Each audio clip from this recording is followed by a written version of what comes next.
sexta-feira da quarta semana de Quaresma. A estação está na igreja de São Eusébio, sacerdote de Roma, que sofreu pela fé, na perseguição ariana, sob o imperador Constantius. Recolher. Ó Deus, que pelos teus inefáveis mistérios dá uma nova vida ao mundo, concedemos-te, imploramos a ti, que a tua igreja possa avançar na observância dos teus eternos preceitos, e nunca ser destituído da tua assistência temporal. Através de Cristo, nosso Senhor. Amém. Epístola. Lição do Livro dos Reis 17 a 24. Naqueles dias, o filho da mulher, a dona da casa, adoeceu, e a doença era muito grave, para que não houvesse mais fôlego. E ela disse a Elias: O que tenho a ver contigo, homem de Deus? Tu vens ter comigo, que as minhas iniquidades devem ser lembradas, e que devias matar o meu filho. E Elias disse-lhe: Dá-me o teu filho. E ele o tirou do peito, e o levou para a câmara superior onde Hélice Moradal, e deitou-o sobre a sua própria cama.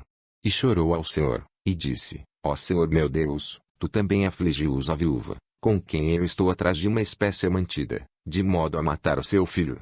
E ela esticou-se, e mediu-se sobre a criança 3 vezes, e gritou ao Senhor, e disse: Ó Senhor, meu Deus, deixa a alma desta criança, eu suplicar-te, voltar para o seu corpo. E o Senhor ouviu a voz de Elias, e a alma da criança voltou para ele, e ela reviveu. E Elias pegou na criança, e trouxe-o da câmara superior para a casa abaixo, e entregou-o à sua mãe, e disse-lhe: Eis o teu filho vivo. E a mulher disse a Elias: Agora, por isto, eu sei que és um homem de Deus, e a palavra do Senhor na tua boca é verdadeira.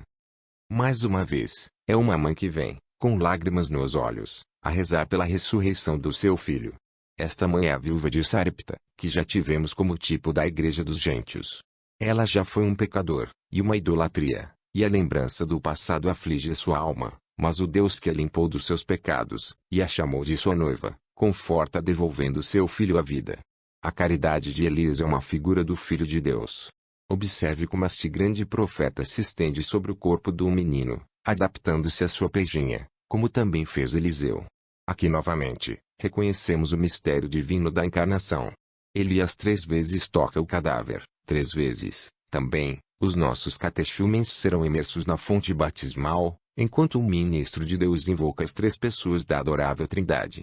Na noite solene da Páscoa, Jesus, também, dirá à igreja, a sua noiva: Eis viva o vosso filho, e ela, transportada de alegria, reconhecerá a verdade das promessas de Deus.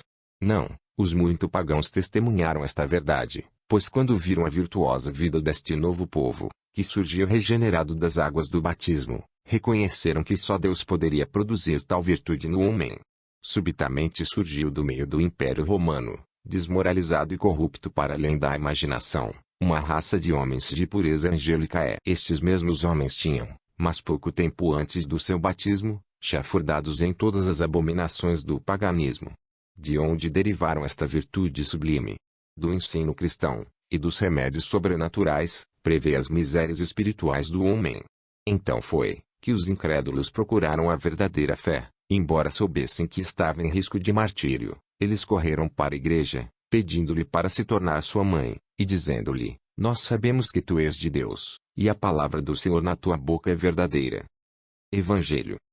Sequela do Santo Evangelho segundo João 11, 1 a 45.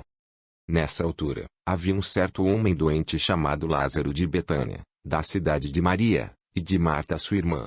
E Maria foi ela que ungiu o Senhor com pomada, e limpou os pés com o cabelo, cujo irmão Lázaro estava doente.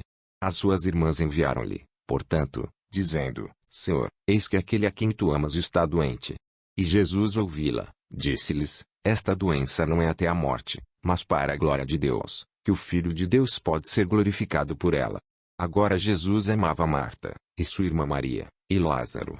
Quando soube, portanto, que estava doente, permaneceu no mesmo local 2 dias.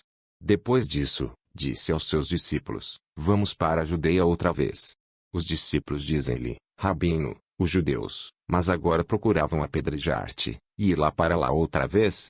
Jesus respondeu: Não há 12 horas do dia? Se um homem anda de dia, não tropeça, porque vê a luz deste mundo, mas se anda à noite tropeça, porque a luz não está nele.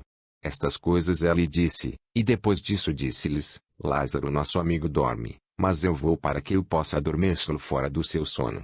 Os seus discípulos disseram, portanto, Senhor, se dormir, fará bem. Mas Jesus falou da sua morte, e pensaram que falava do repouso do sono. Então, portanto, Jesus disse-lhes claramente, Lázaro está morto, e estou feliz pelo seu bem, que eu não estava lá, que você pode acreditar, mas deixe-nos ir até ele. Tomás, portanto, que se chama Didimus, disse aos seus colegas discípulos, vamos também, que podemos morrer com ele. Jesus veio, portanto, e descobriu que ele já tinha estado 4 dias na sepultura. Agora Betânia estava perto de Jerusalém, cerca de 15 furlongos fora. E muitos dos judeus vieram a Marta e Maria, para confortá-los em relação ao seu irmão. Marta, portanto, assim que soube que Jesus vinha, foi encontrá-lo, mas Maria sentou-se em casa. Marta disse, portanto, a Jesus, Senhor, se tivesses estado aqui, o meu irmão não tinha morrido, mas agora também sei, que qualquer que seja o pedido de Deus, Deus lhe dará. Jesus sai-te para ela, o teu irmão erguer-se-á novamente. Marta sai-te para ele, sei que ele voltará a erguer-se na ressurreição no último dia. Jesus disse-lhe, eu sou a ressurreição e a vida, aquele que acreditar em mim, apesar de estar morto, viverá, e cada um que viva, e acredite em mim, não morrerá para sempre. Acredita nisto? Sim, Senhor, acreditei que tu és Cristo, o Filho do Deus vivo, que a arte venha a este mundo. E quando ela disse estas coisas, ela foi, e chamou a sua irmã Maria secretamente, dizendo, o mestre veio, e calete para si. Ela, assim que ela ouviu isto, levantou-se rapidamente, e veio para ele, porque Jesus ainda não tinha chegado à cidade, mas ela ainda estava naquele lugar onde Marta o conheceu. Os judeus, portanto, que estavam com ela na casa, e a confortaram, quando viram Maria que ela se levantou rapidamente, e saiu, seguiu-a dizendo, ela vai para a sepultura, para chorar lá.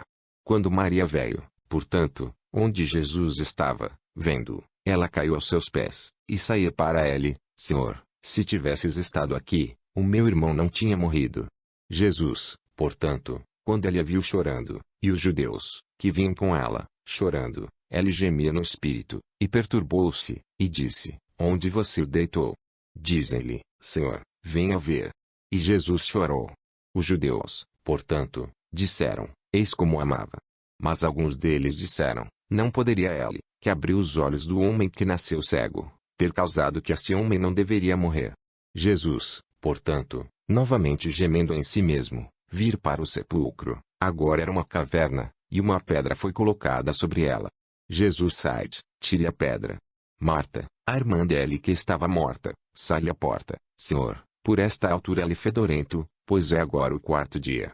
Jesus sai para ela, eu não te disse, que se acreditares, tu verás a glória de Deus. Eles levaram a pedra embora, e Jesus erguendo os olhos, disse, Pai, dou-te o agradecimento que me ouviste, e sei que me ouves sempre, mas por causa das pessoas que se levantam, eu disse isso, que eles podem acreditar que tu me mandaste. Quando ela lhe disse estas coisas, chorou com uma voz alta, Lázaro, aparece. E, atualmente, ele que estava morto apareceu, atou os pés e as mãos com bandas sinuosas, e seu rosto estava amarrado com um guardanapo. Jesus disse-lhes, soltem-no e deixem-no ir.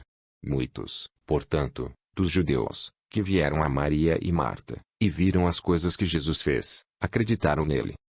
Vamos meditar sobre esta história admirável, e como meditamos, esperemos, pois não só nos mostra o que Jesus faz pelas almas dos outros, mas o que ele fez pela nossa.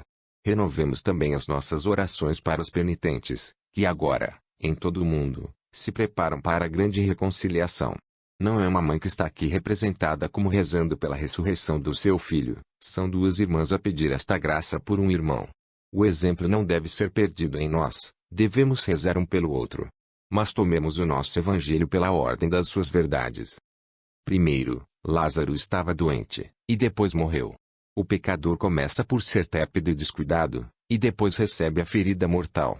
Jesus poderia ter curado Lázaro da sua doença, mas permitiu que fosse fatal. Ele pretende fazer tal milagre, e que, à vista de Jerusalém, os seus inimigos não terão desculpa para se recusarem a recebê-lo como os Messias.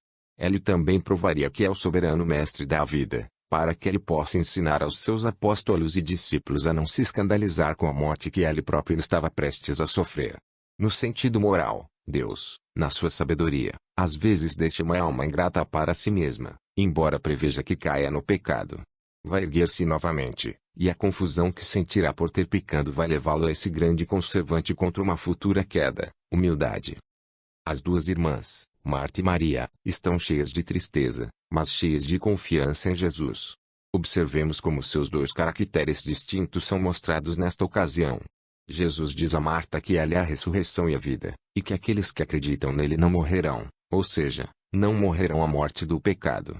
Mas quando Maria veio ter com ele, e a viu chorar, gemeu no espírito e perturbou-se a si próprio, porque conhecia a grandeza do seu amor. O seu divino coração foi tocado com compaixão ao ver aqueles que lhe eram tão queridos, espertos sob aquele castigo da morte, que o pecado trouxe ao mundo. Tendo chegado ao sepulcro onde Lázaro foi enterrado, chorou, pois amava Lázaro. Assim fez o nosso Redentor pelo seu próprio choro santificar as lágrimas que o afeto cristão derrama sobre o túmulo de um parente ou amigo. Lázaro esteve no sepulcro durante 4 dias, é a imagem do pecador enterrado no seu pecado. Vê-lo agora é o que até a sua irmã estremece, mas Jesus repreende, e pede-lhes que tirem a pedra. Então, com aquela voz que comanda toda a natureza e faz o inferno tremer, ele gritou: Lázaro, venha para a frente. Aquele que tinha estado morto ergue-se no sepulcro, mas os pés e as mãos estão atados, a cara dele está coberta de um guardanapo, vive, mas não consegue andar nem ver. Jesus ordena-lhe que seja libertado, e então, pelas mãos dos homens presentes, recebe o uso dos seus membros e olhos. Assim como com o pecador que recebe perdão.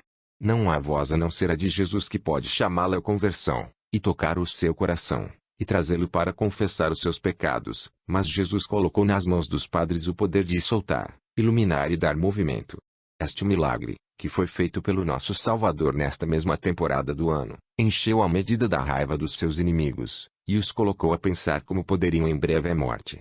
Os poucos dias que ainda tem de viver são todos passados em Betânia, onde se realizou o milagre, e que está a uma curta distância de Jerusalém.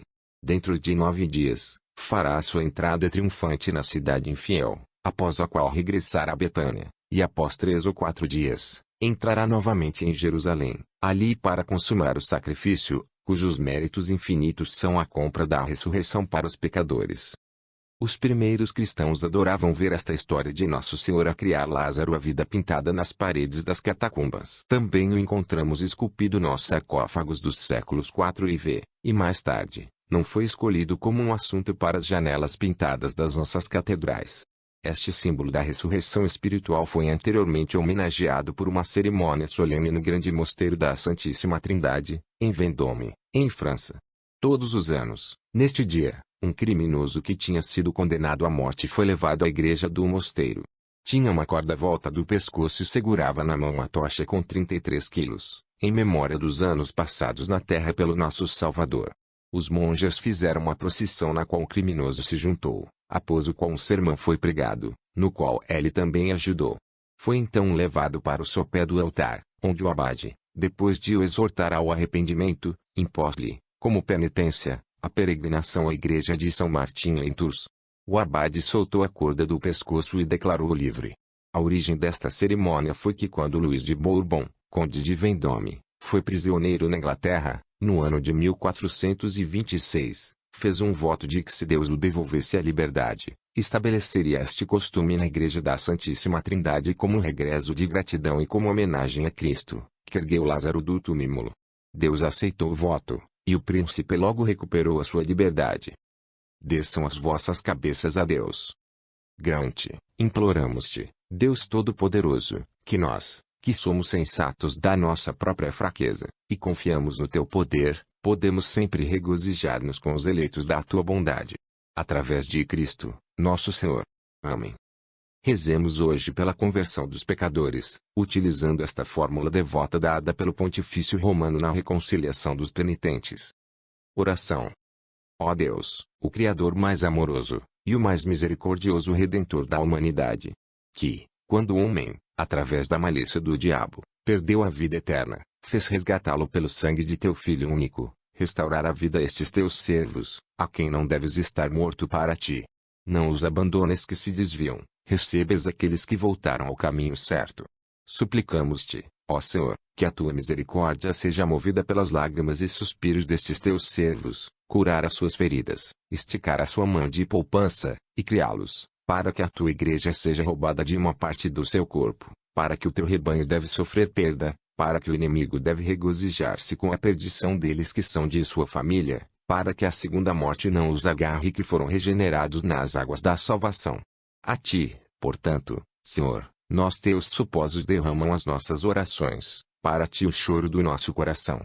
Poupe os que confiem em ti, e, na tua misericórdia, sofrá-los para não ficarem sob a sentença do teu julgamento que está para vir, pelo que seriam condenados à punição. Não deixes que os horrores das trevas, ou os escaldantes de chamas se aproximam deles. Regressaram do caminho do erro ao caminho da justiça, que não sejam feridos novamente. O que vossa graça tem reformado, que permaneça neles inteiros e para sempre. Através do mesmo Jesus Cristo nosso Senhor. Amém. Igual. Este texto é retirado do ano litúrgico, da autoria de Dom Próspero Guerra Níger.